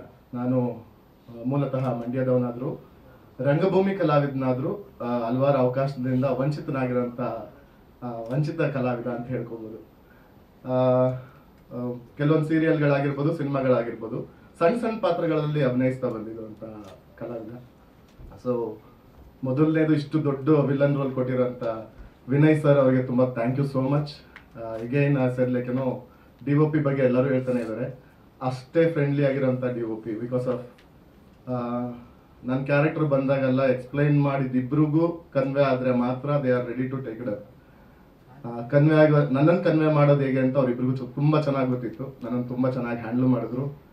ಹಾಗೆ ಈ ಸಿನಿಮಾಗೆ ನಾನು ನನ್ನ ಕಡೆಯಿಂದ ಆಗಿರೋಂಥ ಎಲ್ಲ ಎಫರ್ಟು ಕೊಟ್ಟಿದ್ದೀನಿ ಅಂತ ನಾನು ಅಂದ್ಕೊಂಡಿದ್ದೀನಿ. ಸಿನಿಮಾ ನೋಡಿ ನೀವೆಲ್ಲರೂ ಹೇಳಿದ್ರೆ ಅದು ನಮ್ಮಂಥ ಹೊಸ ಕಲಾವಿದರನ್ನ ಬೆಳೆಸೋದಕ್ಕೆ ಒಂದು ಸ್ಟೆಪ್ಪಿಂಗ್ ಸ್ಟೋನ್ ಅಂತ ಹೇಳ್ಬೋದು ಅಂತ ನಾನು ಅಂದ್ಕೊಂಡಿದ್ದೀನಿ. ಅದರ್ವೈಸ್ ಇದಕ್ಕಿಂತ ಮೇಲೇನು ಮಾತಾಡೋದು ನನಗೆ I am so excited. Thank you so much sir. Thank you so much. Thank you sir. Harini ma'am. ಎಲ್ಲರಿಗೂ ನಮಸ್ಕಾರ. ಮೊಟ್ಟ ಮೊದಲನೇದಾಗಿ ನಿಮ್ಮೆಲ್ಲರಿಗೂ ಧನ್ಯವಾದಗಳು. ನೀವಿಂದೆ ನಾವಿಲ್ಲ. ಎಲ್ಲರೂ ಹೇಳೋ ಹಾಗೆ ಇದು ಒಂದು ಪ್ರಾಮಾಣಿಕ ಪ್ರಯತ್ನ. ರಮೇಶ್ ಸರ್ ಹೇಳಿದಾಗೆ ಬಹಳ ಖುಷಿ ಆಗ್ತಾ ಇರೋದೇನೆಂದರೆ ಮಂಡ್ಯ ರಮೇಶ್ ಸರ್ ಬಂದು ನಮ್ಮ ಟ್ರೈಲರ್ ಲಾಂಚ್ ಮಾಡಿರೋದು. ಯಾಕಂದರೆ ನಾನು ಮಾಡಿದಂತಹ ಮೊದಲನೆಯ ಸಿನಿಮಾ ಮೀರಾ ಮಾಧವ ರಾಘವದಲ್ಲಿ ನಾನು ಅವರು ಪೇರ್. ಸೊ ಹಾಗಾಗಿ ಇವತ್ತು ನನಗೆ ಬಹಳ ಖುಷಿ ಆಗ್ತಾ ಇದೆ ಅವ್ರು ನಮ್ಮ ಟ್ರೈಲರ್ ಲಾಂಚ್ ಮಾಡಿರೋದು. ಅಷ್ಟು ಒಂದು ಒಳ್ಳೆ ಮನಸ್ಸಿನ ಹೃದಯದ ಪ್ರತಿಭಾನ್ವಿತ ಕಲಾವಿದರನ್ನ ಪೋಷಣೆ ಮಾಡುವಂಥವ್ರು ಅವರು. ಸರ್ ಧನ್ಯವಾದಗಳು. ಆ್ಯಂಡ್ ಈ ಸಿನಿಮಾದ ಬಗ್ಗೆ ಹೇಳಬೇಕು ಅಂದರೆ ವಿನಯ್ ಅವರು ಫಸ್ಟ್ ಆಫ್ ಆಲ್ ಬಂದು ಅವ್ರು ಪ್ರೆಸೆಂಟ್ ಮಾಡಿದ ರೀತಿನೇ ತುಂಬ ಚೆನ್ನಾಗಿತ್ತು. ಕಥೆಯನ್ನು ನರೇಟ್ ಮಾಡಿದ್ದು ಹೀಗೆ ಬರುತ್ತೆ ಈ ಥರ ಅಂತ. ಆ್ಯಂಡ್ ಕತೆ ಚೆನ್ನಾಗಿತ್ತು. ನಾನು ಹೀರೋ ತಾಯಿಯ ಪಾತ್ರ. ಇದಕ್ಕೆ ನಿಮ್ಮನ್ನ ಬಿಟ್ಟರೆ ನಾನು ಯಾವ್ದು ಆಪ್ಷನ್ನೇ ಇಟ್ಕೊಂಡಿಲ್ಲ ಅಂತ ಹೇಳಿದ್ರು. ಸೊ ಅದಕ್ಕೆ ನೀವು ನನಗೆ ಸಂತೋಷ ಆಯಿತು ಅಂತ ಹೇಳ್ಬೋದು. ಅನದರ್ ಹೈಲೈಟ್ ಅಂತ ಹೇಳಿದ್ರೆ ಇಡೀ ಚಿತ್ರದಲ್ಲಿ ನೀವು ನೋಡುವಂತಹ visuals amazing and beautiful work by ನಮ್ಮ DOP ಭರತ್ ಅವರು. ಆ್ಯಂಡ್ ಎಷ್ಟು ಚೆನ್ನಾಗಿ ಸೌಂಡ್ ಆಗ್ತಾ ಇದೆ ಅಂದರೆ ಅದಕ್ಕೂ ಕೂಡ ಸ್ಟೀವನ್ ಅವರು ಕಾರಣ. ಇವರು ತುಂಬ ಚೆನ್ನಾಗಿ ಎಲ್ಲ ಏನು ಹೇಳ್ತಾರೆ ಟೆಕ್ನಿಕಲ್ ಕ್ರೂ ಏನಿದೆ ತುಂಬ ಚೆನ್ನಾಗಿ ಒಂದು ಟೀಮ್ ಮಾಡಿಕೊಂಡು ಯೂನಿಟ್ ಮಾಡಿಕೊಂಡು ಇದನ್ನು ಮುಂದೆ ತಂದಿದ್ದಾರೆ. ಆ್ಯಂಡ್ ನನ್ನ very dear friend Nagendra Aras sir ಜೊತೆ ಕೆಲಸ ಮಾಡಿದ್ದು ಕೂಡ ಬಹಳ ಸಂತೋಷ. ಆ್ಯಂಡ್ ದಿಶಾ ಜೊತೆ ನನ್ನ ಮೊದಲನೇ cinema. She is looking very pretty and beautiful. ಒಟ್ಟಾರೆ ಹೇಳಬೇಕಂದ್ರೆ ಒಂದು ವಿಜುವಲ್ ಟ್ರೀಟ್. ಕಥೆ ಚೆನ್ನಾಗಿದೆ, ನೋಡೋಕೆ ಸುಂದರ ಅನ್ಸತ್ತೆ, ಕೇಳೋಕ್ಕೂ ಸುಮಧುರ ಅಂತ ಅನ್ಸತ್ತೆ. ನಿಮ್ಮಿಂದ ಒಂದು ಪ್ರೋತ್ಸಾಹ ಎಲ್ಲ ಬೇಕು. ದಯವಿಟ್ಟು ನಮ್ಮ ಚಿತ್ರವನ್ನು ಪೋಷಿಸಿ. Thank you. ನಾಗೇಂದ್ರ ಸರ್. ಎಲ್ರಿಗೂ ನಮಸ್ತೆ. ದಿ ಅಂದರೆ ಒಂದು ಡಿಫ್ರೆಂಟ್ ಅನ್ನೋ ಥರನೂ ಸಿಂಬಲ್ಲು. ಯಾಕಂದರೆ ಒಂದು ಯೂನಿಕ್ ಕಾನ್ಸೆಪ್ಟಲ್ಲಿ ಮಾಡಿರುವಂಥ ನಿರ್ದೇಶಕರು. ಸಿನ್ಸ್ ಈ ಸಿನಿಮಾದ ಬಿಗಿನಿಂಗು ಅಂದರೆ ಅವ್ರು ಏನು ಓಮ್ ಅಂತ ಬರೆದುಬಿಟ್ಟು ಚೇಂಬರ್ಗೆ ಫಾರಮ್ ಕೊಟ್ಟು ರಿಜಿಸ್ಟರ್ ಮಾಡಿರ್ತಾರಲ್ಲ, ಸಿನ್ಸ್ ಅಲ್ಲಿಂದ ಇಲ್ಲಿವರೆಗೂ ಇದ್ದೀನಿ, ಮುಂದೆನೂ ಇರ್ತೀನಿ ಅವ್ರು ಇಟ್ಕೊಂಡ್ರೆ. ಇಲ್ಲಾಂದರೆ ಏನು ಮಾಡೋಕ್ಕಾಗಲ್ಲ. ಅದರ ಒಂದು ಬ್ಯೂಟಿಫುಲ್ ಟೀಮು. ಕತೆ ಹೇಳಿದಾಗ ಮಾಮೂಲಿ ಎಲ್ಲರೂ ಹೇಳ್ದಂಗೆ ನಾನು ಸೇಮೇನೆ ಕಾಪಿ ಕ್ಯಾಟು. ಅದು ಬಿಟ್ಟು ನಮ್ಮ ಎಕ್ಸ್ಪೀರಿಯನ್ಸು ಸಿನಿಮಾದಲ್ಲಿ ಭಾಳ ಅದ್ಭುತವಾದ್ದು. ಆಮೇಲೆ ತುಂಬ ಕಂಫರ್ಟ್ ಝೋನ್ ಕೊಟ್ಟಿದ್ರು. ಇದರಲ್ಲಿ ಒಂದು ನೋಡಿರ್ತೀರ ನೀವು ಟ್ರೈಲರಲ್ಲಿ, ಒಂದು ಫಾರೆಸ್ಟ್ ರೇಂಜರ್ ಆಫೀಸರು. ಇದರಲ್ಲಿ ನೆಗೆಟಿವಾ ಪಾಸಿಟಿವಾ ಕ್ಯಾರೆಕ್ಟರ್ ಏನು ಅನ್ನೋದು ಸಿನಿಮಾದಲ್ಲೇ ಅದು ಗೊತ್ತಾಗಿದೆ. ಯಾಕಂದರೆ ಈಗಲೇ ಹೇಳ್ಬಿಟ್ರೆ ಅದು ನಾರ್ಮಲ್ ಅನಿಸುತ್ತೆ. ನಮ್ಗೆ ಹೇಗಂದರೆ ಭಾಳ ಚೆನ್ನಾಗೆ ಅಂದರೆ ಒಂದು ಸರ್ 6:30ಗೆ ರೆಡಿ ಇದ್ಬಿಡಿ ಅನ್ನೋರು. ಸರಿ ಸರ್ ಅಂದ್ಕೊಂಡು ನಾನು, ಆಮೇಲೆ ಚಂದ್ರು ಅಂತಂದರೆ ಕಾಮಿಡಿ ಕಿಲಾಡಿಗಳು, ನಾನು ಅವರು ಕಾಂಬಿನೇಷನು ಸರಿ ಅಂತ ರೆಡಿ ಇರೋದು. 7 ಗಂಟೆಗೆ ಫಸ್ಟ್ ಶಾರ್ಟ್ ಮುಗಿಸ್ಕೊಂಡು ತಿಂಡಿ ಹಾಕ್ಕೊಂಡು ಮತ್ತು 11 ಗಂಟೆಗೆ ಸರ್ ನೀವು ರೆಸ್ಟ್ ತಗೊಳ್ಳಿ ಅನ್ನೋದು. ಇಷ್ಟೇ ನಾನು ಸೀನು ರೆಸ್ಟ್ ತಗೊಳ್ಳಿ ಅಂದರೆ ಅವರು ಯಾವ ರೀತಿ ಕಂಫರ್ಟ್ ಮಾಡ್ತಿದ್ರು ಆರ್ಟಿಸ್ಟ್ಗಳಿಗೆ ಅಂದರೆ ತುಂಬಾ ಸ್ಟ್ರೈನ್ ಆಗಬಾರ್ದು. ಯಾಕಂದರೆ ನಾವು ಕಾಡಲ್ಲಿ ಮಾಡ್ತಾ ಇದ್ದಿದ್ದು, ಅದು ಓಡಾಟಗಳು ಅವು ಇವು ಇರುತ್ತವೆ. ಹಾಗಾಗಿ ಒಂದು ಕಂಫರ್ಟ್ ಝೋನ್ ಕೊಟ್ಕೊಂಡು ಗ್ಯಾಪಲ್ಲಿರೋವಾಗ ಅವ್ರ ಸೀನ್ಸ್ಗಳು ಮಾಡೋದು. ಆಮೇಲೆ ಮತ್ತೆ ನನಗೆ ಅಸಿಸ್ಟೆಂಟ್ ಡೈರೆಕ್ಟರ್ಗೆ ಹೇಳ್ಬಿಡಲ್ಲಿ ಫೋನ್ ಬೇರೆ ಇಲ್ಲ, ಅವ್ನು ಬರೋದು ಬರೋದಲ್ಲಿಂದ ಆಮೇಲೆ ಬಂದು ಸರ್ ರೆಡಿಯಾಗಿ ಈಗ ನೆಕ್ಸ್ಟ್ ನಿಮ್ಮದೇ ಸೀನ್ ಅಂತ. ಈ ರೀತಿ ಒಂದು ಬ್ಯೂಟಿಫುಲ್ ಟೀಮು. ನಾನು ಇವರು ನನಗೆ ಭಾಳ ಇಷ್ಟ ಆಗಿದ್ದು ಅಂದರೆ ಅವರ ಟೆಕ್ನಿಕಲ್ ಟೀಮು. DOP ಭರತ್ ಅವರು, ಆಮೇಲೆ ನಮ್ಮ ಸ್ಟೀವನ್ನು ಸೆಟ್ಟಲ್ಲೇ ಇರೋರು. ಸ್ಟೀವನ್ನು ಕೂಡ ಅವರಲ್ಲಲ್ಲಿ ಹಿಂಗೆ ಮೈಕ್ ಇಟ್ಕೊಂಡು ರೆಕಾರ್ಡ್ ಮಾಡೋದು. ನಾವು ಏನು ಮಾಡ್ತಾ ಇದ್ದೀರಾ ಜಿ ಅಂದರೆ, ಇಲ್ಲ ಜಿ ಅದು ಲೈವ್ ಸೌಂಡ್ ವೇಣು ಅಂತ ಇದು ಕುಯ್ದು ಇದಿಲ್ಲ ಲೈವ್ ಸೌಂಡ್ ವೇಣು ಅನ್ನೋ ಅದನ್ನೆಲ್ಲ ರೆಕಾರ್ಡ್ ಮಾಡೋರು. ಅಂದರೆ ಬ್ಯಾಕ್ಗ್ರೌಂಡ್ ಸ್ಕೋರ್ಗೆ ಹಾಕೋಕ್ಕೆ ಒಂದು ಫೀಲ್ ಇರುತ್ತೆ ಅಂದ್ಬಿಟ್ಟು. ನೀವು ನೋಡಿದ್ರೆ ಗೊತ್ತಾಗುತ್ತೆ ದಿ ಬ್ಯಾಂಗ್ ಇದೆ ಬ್ಯಾಕ್ಗ್ರೌಂಡ್ ಸ್ಕೋರಲ್ಲಂತೂ. ಆಮೇಲೆ ವಿಜುವಲ್ ಟ್ರೀಟು ಹಾಗೇನೆ ಯಾಕಂದ್ರೆ ನಿಮಗೆ ವಿಜುವಲ್ ಆ ರೀತಿ ಬಂದ್ರೆ ಅದಕ್ಕೆ ಸಾಥ್ ಕೊಟ್ಕೊಂಡು ಮ್ಯೂಸಿಕ್ ಮಾಡಕ್ ಸಾಧ್ಯ. ಇದೆಲ್ಲದಕ್ಕೂ ಪೂರ್ವವಾಗಿ ಡೈರೆಕ್ಟರ್ ಅವರ ಇಮ್ಯಾಜಿನೇಷನ್. ನಾನು ಎಲ್ಲೂ ಅವರು ಜಗಳ ಆಡಿದ್ ನೋಡಿಲ್ಲ, ಕಿತ್ತಾಟ ಆಡಿದ್ ನೋಡಿಲ್ಲ. ಸೆಟ್ಟಲ್ಲಿ ಕೂಲ್ ಗೋಯಿಂಗ್ ಬಾಯ್, ಹೇಗೆ ಹಿಂಗೆ ನಕ್ಕೊಂಡು ಹಸನ್ಮುಖಿಯಾಗಿದ್ರು ಆ ಥರ. ಬಟ್ ಈಗ ಟೆನ್ಷನ್ ಆಗಿದ್ದಾರೆ ರಿಲೀಸಲ್ಲಿ. ಮಾಮೂಲಿ ನಮ್ಮ ಡಿಸ್ಟ್ರಿಬ್ಯೂಟರ್ ಸರ್ ಹೇಳ್ದಂಗೆ ದುಡ್ಡು ಅನ್ಸೋದು ಅದು ಇದು ಅನ್ನೋದ್ರಲ್ಲಿ. ಬಟ್ ನಾನು ಇಲ್ಲಿವರೆಗೂ ನೋಡ್ದಂಗೆ ಕೆಲವು ಡಿಸ್ಟ್ರಿಬ್ಯೂಟರ್ಸು, ನಾನು ಓಪನ್ ಆಗಿ ಹೇಳ್ತೀನಿ, ಅದೆಲ್ಲ ಏನು ನನ್ಗೆ ಮುಚ್ಚುಮರ ಇಲ್ಲ. ಡಿಸ್ಟ್ರಿಬ್ಯೂಷನ್ ಅಂದ ತಕ್ಷಣ ಬರೀ ಓಕೆ ಬನ್ನಿ, ಇಷ್ಟು ಥಿಯೇಟರ್ಸ ಇಷ್ಟು ಕಟ್ಟಿ ಥಿಯೇಟರ್ ಬಾಡಿಗೆ ಕಟ್ಟಿ ಇಷ್ಟು ಕಟ್ಟಿ ಅಷ್ಟೇ ಅವ್ರ ಬಿಸ್ನೆಸ್ ಏನಿದೆ ಅದು. ಬಟ್ ವಿಜಯ್ ಸರ್ ಬಗ್ಗೆ ಮೆಚ್ಚಬೇಕಾಗಿರೋದು ಅಂದರೆ, ನಾವು ಯಾವಾಗ ಸರ್ನ ಅಂತ ಹೇಳ್ಕೊಂಡು ಫೈನಲ್ ಅಂತ ಮಾಡಿದಾಗ ಥ್ರೂಔಟ್ ಒಂದು ಸಿನಿಮಾ ರೆಡಿ ಆದಮೇಲೆ ಥ್ರೂಔಟ್ ಜೊತೆಲೇ ಇದ್ದಾರೆ.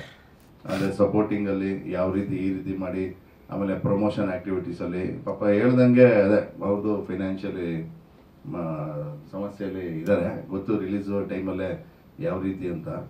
ಬಟ್ ಆ ಇದರಲ್ಲೂ ಕೂಡ ನೀವು ಮೀಡಿಯಾ ಪೀಪಲ್ ಬಂದು ಒಂದು ಸಪೋರ್ಟ್ ಮಾಡ್ತಿರೋದು. ಯಾಕಂದ್ರೆ ಇಂಥ ಒಳ್ಳೆ ಸಿನಿಮಾಗಳು ಬರಬೇಕು.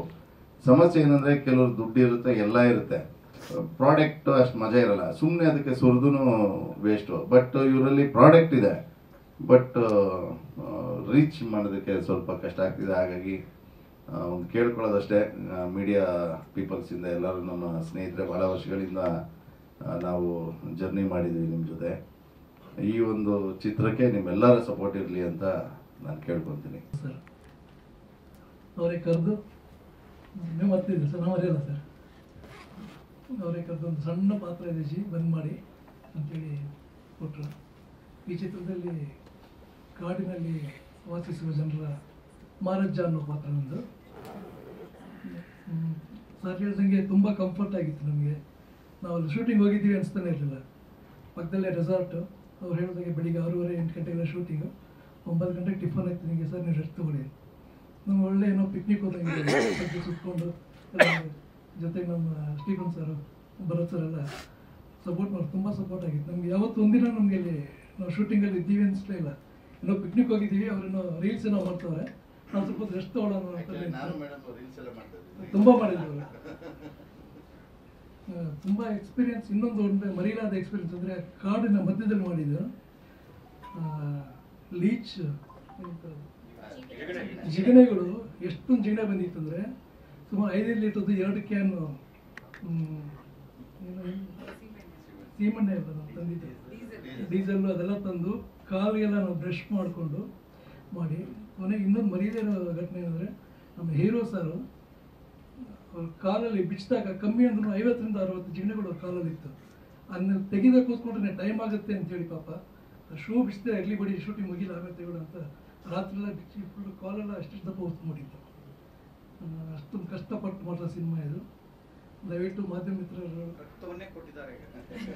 ಕಷ್ಟಪಟ್ಟು ಮಾಡೋ ಸಿನಿಮಾನೇ ಇದು. ತಾವೆಲ್ಲರೂ ಈ ಚಿತ್ರವನ್ನು ಜನರಿಗೆ ರೀಚ್ ಆಗೋ ಥರ ನಿಮ್ಮ ಮೂಲಕನೇ ಸೇರಬೇಕಷ್ಟೇ. ಎಲ್ಲರೂ ಈ ಚಿತ್ರವನ್ನು ಹಾರಿಸಿ ಹಾರೈಸಿ. ಎಲ್ರಿಗೂ ನಮಸ್ಕಾರ. Thank you sir. ಸಿನಿಮಾದ ನಾಯಕರ ಮೂಡಿ ಬಂದಿದೆ, ಏನು ಹೇಳಕ್ಕೆ ಇಷ್ಟಪಡ್ತೀನಿ. Thank you so much. ಎಲ್ರಿಗೂ ನಮಸ್ಕಾರ. ಇದೇ ಮೇ 16ನೇ ತಾರೀಕು ನಮ್ಮ ದಿ ಸಿನಿಮಾ ರಿಲೀಸ್ ಆಗ್ತಾ ಇದೆ, ಎಲ್ರಿಗೂ ಗೊತ್ತಿರೋ ಹಾಗೆ. ಇದಿನ್ನೂ ಒಂದಷ್ಟು ಜನಕ್ಕೆ ಗೊತ್ತಾಗಬೇಕು ಅಂತಂದರೆ ಅದ್ರ ಸಾಧ್ಯತೆಗಳನ್ನ ನೀವೇ ತೋರಿಸ್ಕೊಡ್ಬೇಕು. ನಿಮ್ಮೆಲ್ಲರ ಸಹಕಾರ ಬೇಕು, ಪ್ರೋತ್ಸಾಹ ಬೇಕು. ತುಂಬ ಪ್ರೀತಿಯಿಂದ ಮಾಡಿದಂಥ ಸಿನಿಮಾ. ಎಲ್ಲರೂ ಹೇಳಿರೋ ಹಾಗೆ ಅವ್ರು ಬಂದು ಸಿನಿಮಾ ನೆರೇಟ್ ಮಾಡಿದ ಕೂಡಲೇ ನನಗೆ ಫಸ್ಟು ಆಕರ್ಷಕ ಅಂತ ಅನಿಸಿದ್ದೆ ಕಾಡಿನಲ್ಲಿ ತೆಗೆಯೋದು ಅಂತ. ಅದ್ರ ಜೊತೆಗೆ ಹೇಳಿದ್ದಾರೆ ಹೇಗೆ ಇದನ್ನು ಶೂಟ್ ಮಾಡಬಹುದು ಅನ್ನೋ ಒಂದು ಆತಂಕ ಇತ್ತು. ಆದರೆ ಯಾವಾಗ ಅದ್ರ ಸಿನಿಮಾ ತಂಡದ ಜೊತೆಗೇ ಇದ್ದಾಗ ಅಲ್ಲಿರೋ ಎಲ್ಲ ಸಹ ಕಲಾವಿದರು, ಎಲ್ಲ ಹಿರಿಯ ಕಲಾವಿದರು, ಟೆಕ್ನಿಕಲ್ ಟೀಮ್ ಆಗಬಹುದು, ಎಷ್ಟು ಚೆನ್ನಾಗಿ ಸಹಕಾರ ಕೊಡ್ತಾಯಿದ್ರು, ತುಂಬ ಇನ್ವೆಸ್ಟೆಡ್ ಆಗಿದ್ರು. ಅಷ್ಟು ಜನನೂ ಕೂಡ ನಾವು ಬೇರೆ ಅಥವಾ ಟೆಕ್ನಿಕಲ್ ಟೀಮ್ ಬೇರೆ ಅನ್ನೋ ಥರ ಇರಲಿಲ್ಲ. ಪ್ರತಿಯೊಬ್ಬರು ಕೂಡ ಪ್ರತಿಯೊಬ್ಬರಿಗೆ ಸಹಕಾರ ಕೊಟ್ಕೊಂಡು ನಮ್ಮ 200% ಕೊಡಬೇಕು ಅನ್ನೋ ರೀತಿಯಲ್ಲೇ ಕೆಲಸ ಮಾಡ್ಕೊಂಡು ಬಂದಂತಹ ಸಿನಿಮಾ ಇದು. ಯಾವಾಗ ಮೊದಲನೇ ಟ್ರೈಲರ್ ರಿಲೀಸ್ ಆಯಿತು ಆವಾಗಲೇ ನನಗೆ ಅನ್ನಿಸ್ತು ಇವರು ವಿನಯ್ ಅವರು ಬಂದು ನರೇಟ್ ಮಾಡಿದಾಗ ಹೇಳಿದಂಥ ಒಂದು ವಿಷನ್ಗಿಂತ 100 ಪಟ್ಟು ಚೆನ್ನಾಗಿ ಬಂದಿದೆ ಸಿನಿಮಾ ಅನ್ನೋ ಥರ ಒಂದು ಕಾನ್ಫಿಡೆನ್ಸ್ ಬಂದುಬಿಡ್ತು ನನಗೆ. ಆದರೆ ಇದು ಇನ್ನೂ ಬಹಳಷ್ಟು ಜನಕ್ಕೆ ಗೊತ್ತಾಗಬೇಕು, ಎಲ್ಲ ಕನ್ನಡಿಗರು ಕೂಡ ಇದನ್ನು ನೋಡಬೇಕು ಅನ್ನೋ ಒಂದು ಮನವರಿಕೆ ಹಾಗೆ ರಿಕ್ವೆಸ್ಟು. ಹಾಗಾಗಿ ಮರಿದೆ ನೋಡಿ ಮೇ 16ನೇ ತಾರೀಕು ನಿಮ್ಮೆಲ್ಲರೂ ಪ್ರೋತ್ಸಾಹ ಸಹಕಾರ ನಮ್ಮ ಇಡೀ ತಂಡಕ್ಕೆ ಬೇಕು ಅಂತ ನಾನು ಕೇಳ್ಕೊತೀನಿ. ಧನ್ಯವಾದ.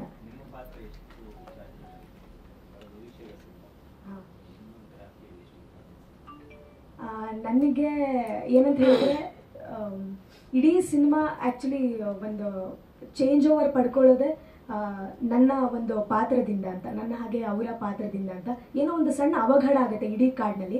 ಆ ಅವಘಡನೇ ಇಡೀ ಸಿನಿಮಾ ಉದ್ದ ನಡ್ಕೊಂಡು ಹೋಗುವಂಥದ್ದು, ಒಂದು ಹುಡುಕಾಟ, ಒಂದು ಕಾತರ ಎಲ್ಲ ಆಗುವಂಥದ್ದು.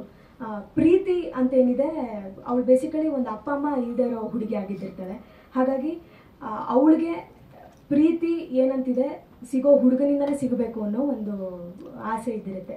ಅದು ಅವ್ನ ಹುಡುಗನೆಲ್ಲ ಅವಳು ಕಾಳೋದಕ್ಕೆ ಇಷ್ಟಪಡ್ತಾ ಇರ್ತಾಳೆ. ಇದ್ರ ಮಧ್ಯೆನೇ ಒಂದಷ್ಟು ಟ್ವಿಸ್ಟ್ಗಳೆಲ್ಲ ಬರ್ತಾ ಹೋಗುತ್ತೆ. ಇದೇನಂತಂದರೆ ಅವಳು ಆ ಸಂದರ್ಭಕ್ಕೆ ಸರಿಯಾಗಿ ಹೇಗೆ ಅದಕ್ಕೆ ರಿಯಾಕ್ಟ್ ಮಾಡ್ತಾಳೆ, ಒಂದಷ್ಟು ಸಮಯಗಳಲ್ಲಿ ರಿಯಾಕ್ಟ್ ಮಾಡೋಕ್ಕಾಗದೇ ಇರೋವಂಥ ಸ್ಥಿತಿಗೆ ಅವಳು ತಲುಪಿಬಿಟ್ಟಿರ್ತಾಳೆ. ಈ ಸಂದರ್ಭದಲ್ಲಿ ಏನೇನು ನಡೆಯುತ್ತೆ, ಏನೇನು ಸವಾಲುಗಳನ್ನ ಅವಳು ಎದುರಿಸ್ಬೇಕಾಗತ್ತೆ ಅಂತ ಅನ್ನೋದೇ ಇಡೀ ಸಿನಿಮಾ. ನಾನು ಹೇಳ್ತೀನಿ. ಇಲ್ಲ ಸರ್, ನಾ ಹಾಡಿಲ್ಲ, ಸಿನಿಮಾದಲ್ಲಿ ಹಾಡುಗಳಿದೆ.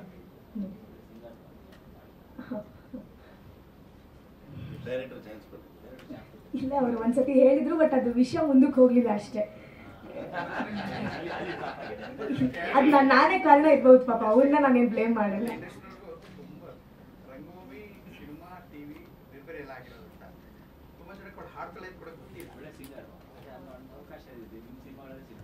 ಅಂದರೆ ನಾನು ಸ್ಟೇಜ್ ಪರ್ಫಾರ್ಮ್ ಮಾಡುವಾಗ ಹಾಡೋದು ಬೇರೆ, ಬಟ್ ರೆಕಾರ್ಡಿಂಗಲ್ಲಿ ನನಗೆ ಈಗಲೂ ಇನ್ನೂ ತುಂಬ ಕಲಿಯೋದಕ್ಕಿದೆ. ಸ್ಟೇಜಲ್ಲಿ ಪರ್ಫಾರ್ಮ್ ಮಾಡಿ ಹಾಡೋದಕ್ಕೂ ರೆಕಾರ್ಡಿಂಗಲ್ಲಿ ಸಖತ್ ಕಲಿಯೋದಕ್ಕೆ ಇದೆ ಅನ್ನೋದು ಗೊತ್ತು. ಬಟ್ ಅವಕಾಶ ಸಿಕ್ಕಿದ್ರೆ, ಕಲಿಯೋಕ್ಕೆ ಸಿಕ್ಕಿದ್ರೆ ಖಂಡಿತವಾಗ್ಲೂ ನಾನು ಕಲ್ತ್ಕೊಂಡು ಹಾಡ್ತೀನಿ.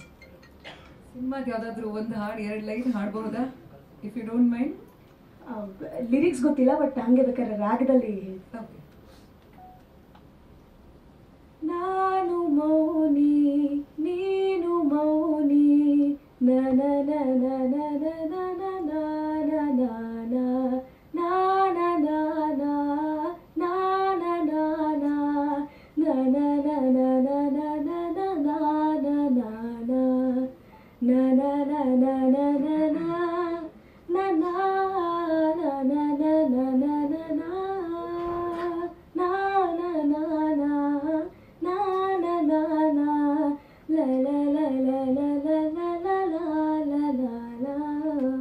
Beautiful, thank you.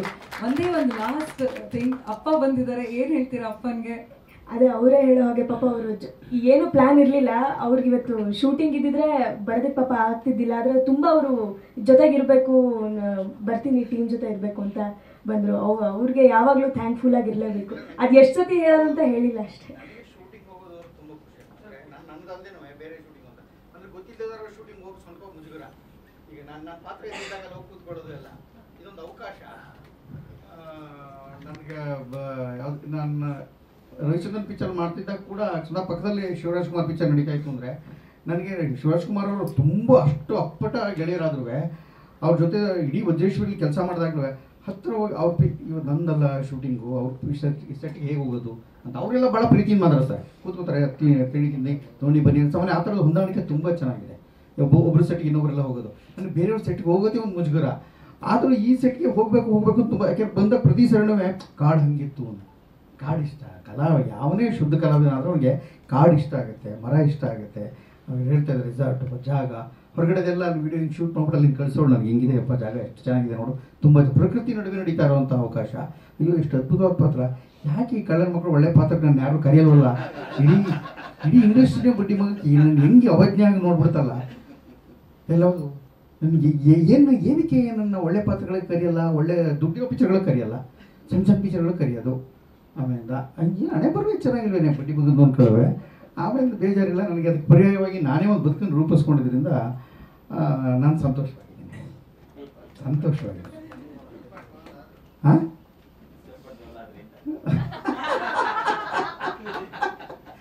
ಸಂತೋಷವಾಗಿದೆ. ಅದನ್ನ ನನ್ನ ಕರೀದಿದ್ರೆ ಅವ್ರ ಹಣೆ ಬರ ಕಡೆ ಹೊರತು ನನ್ನ ಹಣೆ ಬರ ಅಂತ ಯಾವಾಗ ನನ್ನ ಕಡೆ ನಾನು. ಹೌದು, ಚೆನ್ನಾಗಿರುತ್ತೆ ಚೆನ್ನಾಗಿರುತ್ತೆ. ಸಾಕಷ್ಟು ಈವೆಂಟ್ಸ್ ನ ಎಲ್ಲೆಲ್ಲಿ ಶೂಟ್ ಮಾಡಿದಾರೋ ಅಲ್ಲೇ ಹೋಗಿ ಮಾಡಿದ್ದಾರೆ. ಟಿ ಶರ್ಟ್ ಅನ್ಬಾಕ್ಸ್ ಮಾಡೋದು ಆ ಥರದ್ದೆಲ್ಲ ಟ್ರೆಕ್ಕಿಂಗ್ ಮಾಡ್ಕೊಂಡು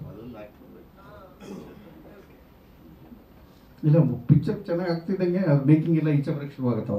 ಚೆನ್ನಾಗಿರುತ್ತೆ ಅಂತವೆಲ್ಲ ಎಲ್ಲ ಕೂತಿರೋದು ತಿಂಡಿ ತಿಂತಾ ಇರೋದು ಬೇರೆ ಟೈಮಲ್ಲೆಲ್ಲ. ಅಂದರೆ ಅವ್ರು ಊಟ ತಿಂಡಿ ಮಾಡ್ತಾ ಇರೋದು ಓಡಾಡ್ತಾ ಇರೋದು ಕೂಡ ಆಮೇಲೆ ಎಲ್ಲ ಸುದ್ದಿ ಆಗುತ್ತಲ್ಲ. ಒಂದು ಪಿಕ್ಚರ್ ಗೆಲ್ಲತ್ತೆ ಶುರು ಆದ ತಕ್ಷಣ, ಒಂದು ಸೀರೀಸ್ ಗೆಲ್ಲತ್ತೆ ಶುರು ಆದ ತಕ್ಷಣ ಸಹಜವಾಗಿ ಅದ್ರ ಹಿಂದೆ ನಡೆದಿರೋ ಎಲ್ಲ ಮೇಕಿಂಗ್ ವಿಡಿಯೋಸ್ ಎಲ್ಲ ಹೊರಗೆ ಬರ್ತವೆ, ಚೆನ್ನಾಗಾಗ್ತವೆ. ಗೆದ್ದಾಗ ಎಲ್ಲರೂ ಅಪ್ಪ ಅಮ್ಮ ಎಲ್ಲ ಇರ್ತಾರೆ, ಸೋದಾಗ ಮಾತ್ರ ಅಪ್ಪ ಅಮ್ಮ ಇರಲ್ಲ ಅಷ್ಟೇ. ಹೊರಗಡೆ ನಿಂತ್ಕೊಂಡು ಇಂಡಸ್ಟ್ರಿಯಿಂದ ಹೊರಗಡೆ ನಿಂತ್ಕೊಂಡು ನೋಡಿ ಮಜಾ ಚೆನ್ನಾಗಿದೆ, ಓಡು ಮಗ ಅಂತ ಇರ್ತೀವಿ.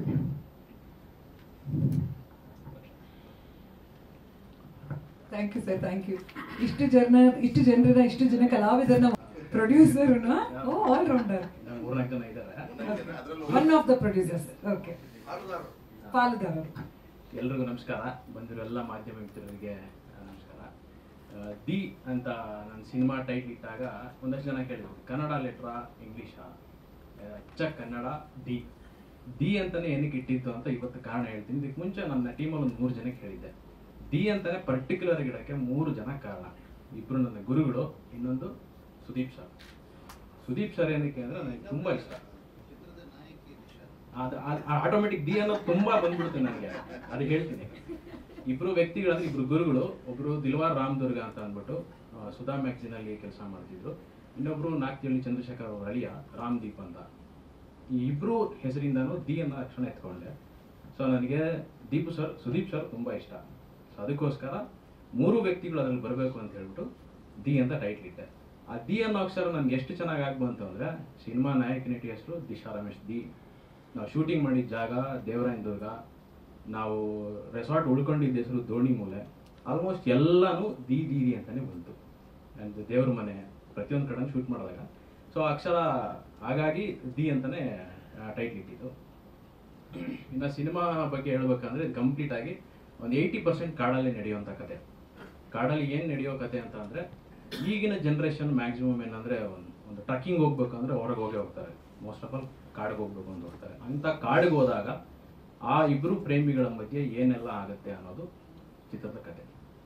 ಇದು ಟ್ರಾವೆಲ್ ಆಗ್ತಾ ಹೋಗುತ್ತೆ. ಇದು ನಾನ್ ಲೀನಿಯರ್ ಕತೆ, ಪಾಸ್ಟ್ ಪ್ರೆಸೆಂಟ್ ಎರಡೂ ಮಿಕ್ಸ್ ಆಗ್ತಾ ಹೋಗುತ್ತೆ.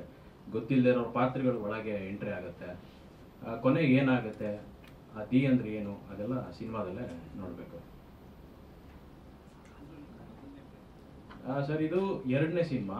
ಇದಕ್ಕೆ ಮುಂಚೆ ಮಾಡಿದ್ದ ಸಿನಿಮಾ ರಿಲೀಸ್ ಆಗಲಿಲ್ಲ. ಕಡೆಮನೆ ಅಂತ ಒಂದು ಮಾಡಿದ್ದೆ, ಸೆನ್ಸಾರ್ ಕೂಡ ಆಯಿತು, ರಿಲೀಸ್ ಆಗಲಿಲ್ಲ. ಕೋವಿಡ್ ಕಾರಣದಿಂದ ಅದು ರಿಲೀಸ್ ಆಗಲಿಲ್ಲ. ಸೊ ಹಾಗಾಗಿ ಇದೇ ಅಫಿಷಿಯಲ್ ಆಗಿ ಮೊದಲನೇ ಸಿನಿಮಾ.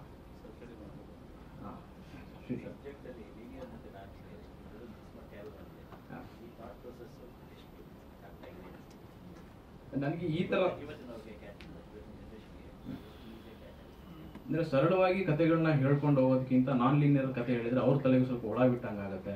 ನೋಡ್ತಾರೆ, ಕ್ಯೂರಿಯಾಸಿಟಿ ಹುಟ್ಟತ್ತೆ, ಇದನ್ನ ಅವರೇ ಲಿಂಕ್ ಮಾಡ್ಕೋತಾರೆ, ಇದಲ್ಲ ಇದು ಅಲ್ಲ ಆಗಿದ್ದು ಅನ್ನೋದು. ಸೊ ಚಿತ್ರಕಥೆ ಬರಿಬೇಕಾದ್ರೆ ಅದನ್ನ ನಾನ್ ಲೀನಿಯರಲ್ಲೇ ಬರೆಯೋಣ, ಸರಳವಾಗಿ ಹೇಳೋದು ಬೇಡ, ಅದು ಸ್ವಲ್ಪ ಪಾಸ್ಟ್ ಪ್ರೆಸೆಂಟ್ ಎರಡೊಂದು ಮಿಕ್ಸ್ ಮಾಡ್ಕೊಂಡು ಬರೆಯೋಣ ಅಂತ ಅಂದ್ಕೊಂಡು ಬಂದಿದ್ದೆ.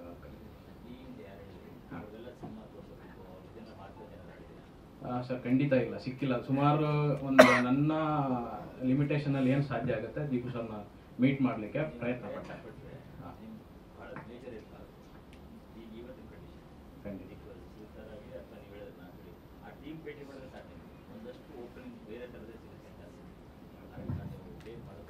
ಖಂಡಿತ ಸರ್, ನಾನು ಪ್ರಯತ್ನ ಪಟ್ಟಿದ್ದು, ಈಗ ಸ್ಟಿಲ್ ಪಡ್ತಾ ಇದ್ದೀನಿ. ಆ್ಯಕ್ಚುಲಿ ಬೇರೆ ಏನೋ ಅಂದ್ಕೊಂಡಿದ್ದೆ, ಬಟ್ ಅದಾಗಲಿಲ್ಲ ನನ್ನ ಕೆಲವೊಂದು ಅಡಕು ತೊಡಕುಗಳಿಂದ. ಬಟ್ ಇನ್ನು ಸ್ವಲ್ಪ ದಿನದಲ್ಲಿ ಮ್ಯಾಕ್ಸಿಮಮ್ ಪ್ರಯತ್ನ ಪಡ್ತೀನಿ ಸರ್ ಅವ್ರನ್ನ. ಸರ್, ಇದು ಫ್ಯಾಕ್ಟ್ ಹೇಳ್ಬೇಕಂದ್ರೆ ಒಂದು 8 ತಿಂಗಳಿಂದ ನಾವು ರಿಲೀಸ್ಗೆ ರೆಡಿ ಮಾಡ್ಕೊಂಡಿದ್ವಿ. ಆವಾಗಲೇ ನಮ್ಮ ಹತ್ರ ಒಂದು ಸಣ್ಣ ಮಟ್ಟದಲ್ಲಿ ಅಮೌಂಟ್ ಇತ್ತು. ಇರೋ ಸತ್ಯ ಎಲ್ಲ ಹೇಳ್ಬಿಡ್ತೀನಿ, ಮುಚ್ಚಿಡೋದೇನು ಇದರಲ್ಲಿ. 8 ತಿಂಗಳಿಂದ ನಾವು ರಿಲೀಸ್ ಡೇಟ್ ಮಾರ್ಚಲ್ಲಿ ಬರಬೇಕು ಅಂತ ನಾವು ಪ್ಲಾನ್ ಮಾಡ್ಕೊಂಡ್ವಿ. ನಾವು ಮಾಡ್ಕೊಂಡಂಥ CG ವರ್ಕ್ ನಮಗೆ ಒಂದು ಸ್ವಲ್ಪನೂ ಚೆನ್ನಾಗಿ ಬರಲಿಲ್ಲ. ಎಲ್ಲೋ ಒಂದು ಕೊಟ್ಟಿದ್ವಿ ಇಲ್ಲೇ, ಬಟ್ ಅದು ಚೆನ್ನಾಗಿ ಬರಲಿಲ್ಲ. ಮತ್ತೆ ಅದನ್ನ ಹೋಗಿ ರೀಶೂಟ್ ಮಾಡಿಕೊಂಡು ಅದು CG ವರ್ಕ್ ತೊಗೊಂಡು ಬಂದಾಗ ನಮ್ಗೆ 7 ತಿಂಗಳು ಟೈಮ್ ತಿಂದಾಕ್ಬಿಡುತ್ತೆ ಅದು. ಸೊ ನಮ್ಗೆ ಇದೇ ಥರ ಬೇಕು. ಯಾಕಂದರೆ ನಮ್ಮ CG ಈಗ ನೀವು ಕರಡಿಯನ್ನು ಏನು ಸ್ಕ್ರೀನ್ ಮೇಲೆ ನೋಡಿದ್ವಲ್ಲ, ಅದು ಕರಡಿ ರೆಂಡ್ರಿಂಗ್ ಪ್ರೋಸೆಸ್ಸೇ ನಮಗೆ 3 ರಿಂದ 4 ತಿಂಗಳಾಗೋಯ್ತು. ಅದನ್ನು ಇಲ್ಲಿ ಮಾಡಿಸಿದಲ್ಲ, ಉಜ್ಬೇಕಿಸ್ತಾನಲ್ಲಿ ಮಾಡಿಸಿದ್ದು. ಸೊ ರೆಂಡರ್ ಪ್ರೋಸೆಸ್ ಮಾಡಿಸಿದ್ದು US ಅಲ್ಲಿ.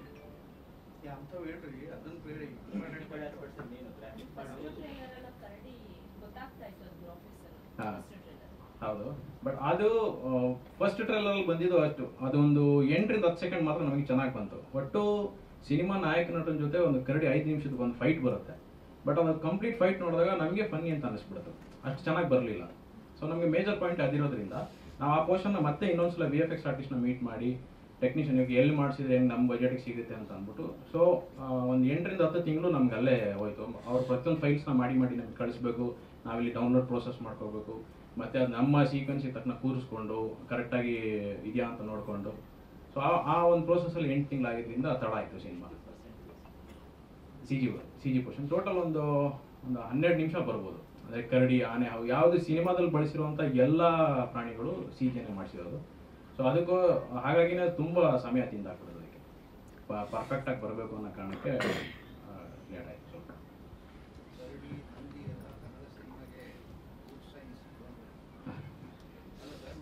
ಖಂಡಿತ.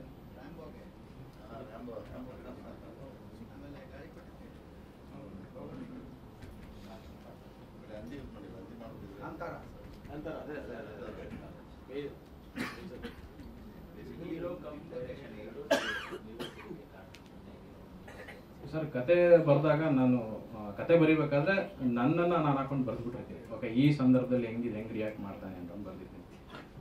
ಸಿನಿಮಾಗೆ ಮುಂಚೆ ಅಂದ್ಕೊಂಡಿದ್ದು ಬೇರೆಯವ್ರನ್ನ, ಬಜೆಟ್ ಕಾರಣಕ್ಕೆ ಅದು ಮತ್ತೆ ಡಿಲೇ ಆಗಿ ಕೋವಿಡ್ ಆದಮೇಲೆ ನಾನು ಸ್ಟಾರ್ಟ್ ಮಾಡ್ಬೇಕಂತ ಪ್ಲಾನ್ ಹಾಕೊಂಡಿದ್ದು. ಇದ್ದಂಥ ಒಂದಿಬ್ಬರು ಬೇರೆ ಪ್ರೊಡ್ಯೂಸರ್ಸ್ ಬೇರೆಯವ್ರಿದ್ರು. ಅವರು ಈಗ ಮತ್ತೆ ನಾನು ಇನ್ವೆಸ್ಟ್ ಮಾಡೋಕ್ಕಾಗಲ್ಲ ಅಂತೇಳಿ ಮತ್ತೆ ಅವರು ಹೊರಗಡೆ ಹೋದಾಗ ಮತ್ತೆ ನಾನು ಎಲ್ಲ ಸ್ನೇಹಿತರನ್ನ ಸೇರಿಸ್ಕೊಂಡು ಒಂದು ಸಣ್ಣ ಬಜೆಟಲ್ಲಿ ಸ್ಟಾರ್ಟ್ ಮಾಡ್ಕೊಂಡ್ವಿ. ಸೊ ಅಲ್ಲಿ ಆ ಬಜೆಟ್ನ ಇವಾಗ ಇಲ್ಲೇ ಹಾಕ್ಕೊಂಡು ಒಂದು ಬಜೆಟ್ ಸ್ವಲ್ಪ ಕಮ್ಮಿ ಆಗುತ್ತೆ. ಸೊ ಬಿಗಿನಿಂಗ್ ನಾನು ಅಲ್ಲಿ ಬೀದಿ ನಾಟಕಗಳು ಅದು ಇದು ಸ್ವಲ್ಪ ಮಾಡ್ಕೊಂಡು ಸ್ವಲ್ಪ ನನಗೂ ಟಚ್ ಇದ್ರಿಂದ ಓಕೆ ಮಾಡೋಣ, ರಿಹರ್ಸಲ್ ಮಾಡಿಕೊಂಡು ಒಂದೊಂದೇ ಪಾತ್ರಗಳಿಗೆ ಯಾರ್ಯಾರನ್ನ ಆಯ್ಕೆ ಮಾಡ್ಕೊಳ್ಳೋದು ಅಂತ ಸ್ಟಾರ್ಟ್ ಆಯ್ತು ಅಲ್ಲಿಂದ. ಸರ್, ಮಾತುಕತೆ ನಡೀತಿದೆ ಸರ್. ಅವಲ್ಲಿ ಫಸ್ಟ್ ಪ್ರಿಫರೆನ್ಸ್ ಏನು ಕೇಳ್ತಾರೆ ಅಂದರೆ ಹೀರೋ ಪೋಸ್ಟ್ ಬಾ, ಮಾತುಕತೆ ಒಂದು ಎಲ್ಲ ಆಗುತ್ತೆ. CG ಪೋರ್ಷನ್ ಚೆನ್ನಾಗಿದೆ ಅಂತ ಹೇಳ್ತಾರೆ, ಹೀರೋ ಹೊಸಬ್ರು ಇದ್ದಾರೆ, ರಿಲೀಸ್ ಮಾಡಿ ಆಮೇಲೆ ನೋಡೋಣ. ಸೊ ಈ ಕ್ವಶನ್ ಮುಂದೆ ಹೇಳ್ತಾರೆ. ಸೊ ಆಲ್ಮೋಸ್ಟ್ ಈಗ ಎಂಡಿಂಗ್ ಬಂದಾಗ ನಮ್ಮ ಬಳಿ ರಿಲೀಸ್ ಮಾಡಲಿಕ್ಕೂ ಈಗ ಸರ್ ಕೇಳಿದೀಗ ಈಗಲೇ ನಮಗೆ ಗೊತ್ತಾಗ್ತಿರೋದು ಅಂತ ಅಂದ್ಬಿಟ್ಟು ನಾವು ಬಜೆಟ್ ಈಗ ಪ್ರಮೋಷನ್ಗೆ ಅಂತ ಹೋದಾಗ ಅವ್ರು ಕೊಡೋ ಬಜೆಟ್ ನೋಡಿನೇ ಭಯ ಆಗ್ಬಿಡುತ್ತೆ. ಯಾಕಂದ್ರೆ ಅಷ್ಟು ದೊಡ್ಡ ಬಜೆಟ್ ಇರುತ್ತೆ. ತಪ್ಪು ಅಂತ ಹೇಳ್ತಿಲ್ಲ, ಯಾಕಂದ್ರೆ ನಮ್ಮ ಬಳಿ ಅಷ್ಟು ಇರಲ್ಲ ಎಂಡಿಂಗ್ ಮೂಮೆಂಟಿಗೆ ಬಂದಾಗ.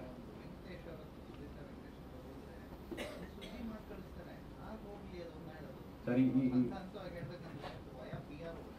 ಖಂಡಿತ ಸರ್. ನನಗೆ ಸರ್ ಸಿಕ್ಕಿದ್ದು ಸುಧೀಂದ್ರ ಸರ್ ಸಿಕ್ಕಿದ್ದೆ ತುಂಬಾ ಕೋಪರೇಟ್ ಮಾಡಿರುವಂತ ಅನೇಕ ನೂರಾರು ಏನು ಗೊತ್ತಿಲ್ಲದವರು ಹೊರಟಿರೋ ಆಮೇಲೆ ಸೆಟ್ಲ್ ಆದ್ಮೇಲೆ ಎಷ್ಟೋ ಜನ ಅವ್ರ ಕಡೆ ತಿಳ್ಕೊಂಡಿಲ್ಲ, ಬೇರೆ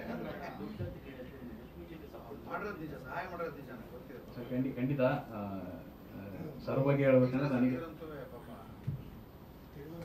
ನಿಮ್ಮ ಪರ್ಮಿಷನ್ ಇಲ್ಲದೆ ಹೇಳ್ತೀನಿ. ಟು ಬಿ ಫ್ರ್ಯಾಂಕು, ಆ್ಯಕ್ಚುಲಿ ಇದಕ್ಕೆ ಮುಂಚೆ ಬೇರೆಯವರು ಇದ್ರು. ಅವ್ರ ಹೆಸರು ಹೇಳೋದು ಬೇಡ, ಯಾಕಂದರೆ ಅದು ಅವರು ನಮ್ಮ ಒಂದು ಎಥಿಕ್ಸ್ ಅನ್ನೋದಿರುತ್ತೆ. ಬಟ್ ಹೆಸರು ಬೇಡ. ಅವರು ಈ ವ್ಯಕ್ತಿ ಎಷ್ಟು ಕಾಲ್ ಮಾಡಿದ್ರು ಪಿಕ್ ಮಾಡ್ತಿರ್ಲಿಲ್ಲ. ನನಗೆ ಯಾವ್ದಾದ್ರು ಪ್ರೆಸ್ ಮೀಟಲ್ಲಿ ಸಿಕ್ಕಿದಾಗ ಏನ್ರಿ ಫೋನ್ ರಿಸೀವ್ ಮಾಡಿರಿ, ಡೈರೆಕ್ಟ್ರು ಮಾಡ್ತಾರೆ, ಬೆಲೆ ಇಲ್ವೇನ್ರಿ ಡೈರೆಕ್ಟ್ರಿಗೆ ಅಂತ. ಹೌದಣ್ಣ, ಸಾರಿ ಅಣ್ಣ ಗೊತ್ತಾಗಿಲ್ಲ ಅಣ್ಣ, ಬಿಸಿ ಇದೆ ಅಣ್ಣ. 3 ಮೊಬೈಲ್ ಇಟ್ಕೊಂಡಿರ್ತಾರೆ. ಇರಲಿ, ಬಿಸಿ ಇರಲಿ, ಎಲ್ಲರೂ ಬೆಳೀಲಿ, ತೊಂದರೆ ಇಲ್ಲ. ಬಟ್ ಒಂದು ಕೆಲಸ ವಹಿಸಿದ ಮೇಲೆ ಅದನ್ನ ಅಚ್ಚುಕಟ್ಟಾಗಿ ಮಾಡಬೇಕು. ಮೆಸೇಜ್ ಹಾಕಿದ್ರು ರಿಪ್ಲೈ ಇಲ್ಲ. ಪಾಪ ಇವ್ರು ತೋರಿಸ್ತಾರೆ ಸಿಕ್ಕಿದಾಗೆಲ್ಲ, ನೋಡಿ ಸರ್ ಹಿಂಗೆ ಹಾಕಿದ್ದೀನಿ ಮೆಸೇಜ್, ಎಷ್ಟು ರಿಕ್ವೆಸ್ಟಿಂಗಲ್ಲಿ ಹಾಕ್ತಾರೆ, ಅದಕ್ಕೂ ರಿಪ್ಲೈ ಇಲ್ಲ, ಅಷ್ಟೊಂದು ಬಿಸಿ ಇರ್ತಾರ. ಹಾಗಾಗಿ ಹಿಂಗೆ ಅಂದಾಗ ಆಮೇಲೆ ಬೆಸ್ಟು ಸರ್, ಈ ಥರ ಸುಧೀರ್ ಸರ್ ಮಾಡ್ಕೊಂಡಿದ್ದು ದಿ ಬೆಸ್ಟ್ ಸರ್. ದುಡ್ಡು ಕೂಡ ಒಂದಷ್ಟು ಹೋಗಿದೆ, CGಯಲ್ಲಿ ಹೋಯ್ತು, ಇಲ್ಲೂ ಹೋಯ್ತು. ಅಟ್ಲೀಸ್ಟ್ ಅದರಲ್ಲಿ ಬಂದಿದ್ದ ದುಡ್ಡು ಏನಾದ್ರು ಒಂಚೂರು ಪ್ರಮೋಷನಲ್ ಆಕ್ಟಿವಿಟೀಸ್ಗೆ ಹಾಕೊಂಬೋದಾಗಿತ್ತು. ತುಂಬಾ ಶ್ರಮಪಟ್ಟು ಮಾಡೋದು ಇಲ್ಲ. ಸರ್ ಸಿಕ್ಕಿದ್ದ ನನಗೆ ಜಸ್ಟ್ ಒಂದು ತಿಂಗಳು ಹಿಂದೆ ಸರ್. ಅವ್ರು ಆಫೀಸ್ಗೆ ಹೋದಾಗ ಸರ್ ಹಿಂಗೆ ಆಗಿದೆ ಅಂತ ಹೇಳಿದಾಗ ಸರ್ ಏನು ಮಾಡ್ಬೇಕು ಹೇಳಿ. ನನಗೆ ಫ್ಯಾಕ್ಟ್ ಹೇಳ್ಬೇಕಂದ್ರೆ ಅಯ್ಯೋ ನಾನು ಮುಂಚೆಯಿಂದ ನನಗೆ ಸಿಕ್ಬಿಟ್ಟಿದ್ರೆ ನನಗೆ ಇಷ್ಟು ಕಷ್ಟಗಳೇ ಆಗ್ತಿರ್ಲಿಲ್ವಲ್ಲ ಅನ್ನೋದು ಮನಸ್ಸೊಳಗೆ ನನಗೆ ಕೊರಿತಾ ಇದೆ. ಖಂಡಿತ.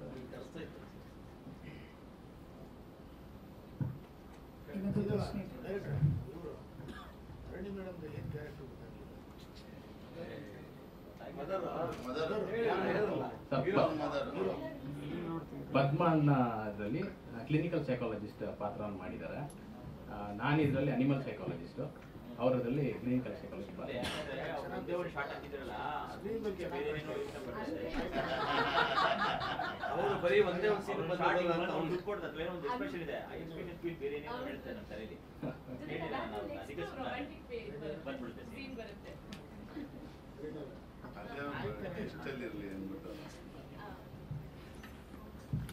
ಅಂದ್ರೆ ಇದರಲ್ಲಿ ಮಗ ಅಮ್ಮ ಹೇಗಿರ್ತಾರೆ ಅಂದ್ರೆ ತುಂಬಾ very very very close friends ಆಗಿರ್ತಾರೆ. ಸೊ ಅಲ್ಲಿ ಯಾವುದೇ ಒಂದು ಮುಚ್ಚುಮರೆ ಇರೋದಿಲ್ಲ ಮಾತಾಡ್ಬೇಕಾದ್ರೆ. ಅಂಡ್ ಮಗನಿಗೆ ಹೇಗಿರುತ್ತೆ ಅಂದ್ರೆ ತಂದೆ ತಾಯಿನ ನೋಡಿದಾಗ ಅವ್ರು ಎಷ್ಟು ಒಂದು ಒಬ್ರನ್ನೊಬ್ರು ಪ್ರೀತಿ ಮಾಡ್ತಾ ಇರ್ತಾರೆ ಅಂದ್ರೆ, ನಾನ್ ಮದ್ವೆ ಆಗೋ ಹುಡುಗಿ ಹೇಗಿರ್ಬೇಕು ಅಂದ್ರೆ ನಮ್ಮ ಅಪ್ಪ ಅಮ್ಮ ಹೇಗಿದಾರೋ ಹಾಗೆ ನಾನು ನನ್ನ ಹೆಂಡತಿ ಇರಬೇಕು ಅನ್ನುವಂಥ ಒಂದು ಮನಸ್ಥಿತಿ ನಾಯಕನದಾಗಿರುತ್ತೆ. ಸೊ ಹಾಗಾಗಿ ನಾನು ನನ್ನ ಮಗನ ಪಾತ್ರ ತುಂಬಾನೇ ವೆರಿ ವೆರಿ ಕ್ಲೋಸ್ ಫ್ರೆಂಡ್ಸ್. ಈಗಿನ ಜನರೇಷನ್ ಅನ್ನು ತಗೊಂಡ್ರು ಅಮ್ಮ ಮಗ ಆಗಿರ್ಬೋದು ಸಿಕ್ಕಾಪಟ್ಟೆ ಕ್ಲೋಸ್ ಫ್ರೆಂಡ್ಸ್ ಆಗಿರ್ತಾರೆ, ಎಲ್ಲರೂ ಶೇರ್ ಮಾಡ್ಕೋತಾರೆ.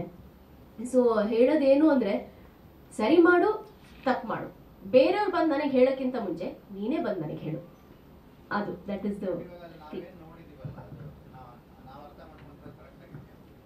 ಇಲ್ಲ. ಅದಾದ್ಮೇಲೆ ಬೇರೆ ಶಾರ್ಟ್ ಬೇರೆ ಬಂದ್ಬಿಟ್ಟಿದೆ, ಹಂಗಾಗಿ ಹಾಗಾಗಿ ಅನ್ಸತ್ತೆ ನೀವು ಅದು ಕ್ಯೂರಿಯಾಸಿಟಿ ಹುಟ್ಟಿಸಿದೆ ಅಂದ್ರೆ ಅದು ಒಳ್ಳೇದೇ ಅನ್ಸುತ್ತೆ. ಎಸ್, ದಯವಿಟ್ಟು ನಿಮ್ಮೆಲ್ಲರ ಪ್ರೋತ್ಸಾಹ ಸಹಕಾರ ಆಶೀರ್ವಾದ ಬೇಕು. ಮೇ 16 ನಮ್ಮ ದಿ ಸಿನಿಮಾ ರಿಲೀಸ್ ಆಗ್ತಾ ಇದೆ. ದಯಮಾಡಿ ಎಲ್ಲರೂ ಚಿತ್ರಮಂದಿರಕ್ಕೆ ಬಂದು ಚಿತ್ರವನ್ನ ನೋಡಿ ಹರಸಿ ಹಾರೈಸಿ ಪ್ರೋತ್ಸಾಹಿಸಿ. ಧನ್ಯವಾದ.